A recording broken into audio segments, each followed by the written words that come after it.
बिस्मिल्लाहिर्रहमानिर्रहीम। अस्सलाम वालेकुम नाज़रीन। तो नाज़रीन ये देखें कि आज जो है हवा जो है वो बहुत तेज़ है हमारे इधर। ये देखें,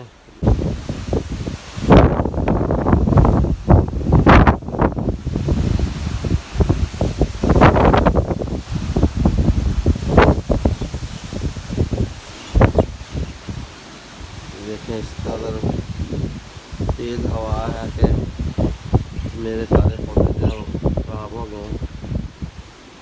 और ये देखें हर चीज़ जो है वो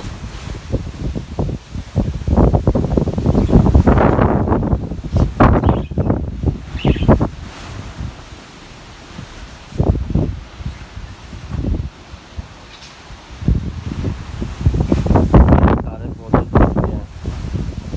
ओह माय गॉड, अल्लाह रहमत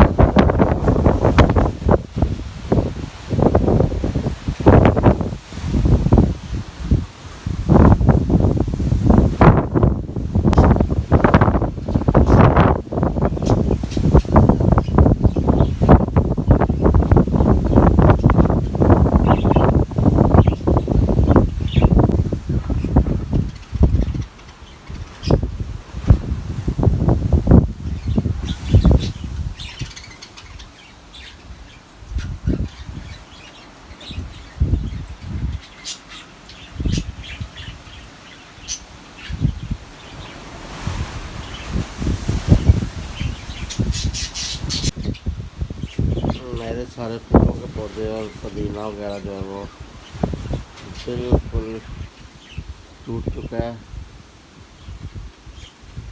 और हवा जो है वो अभी भी बहुत तेज़ है। अभी सुबह के 9:30 हुए हैं। है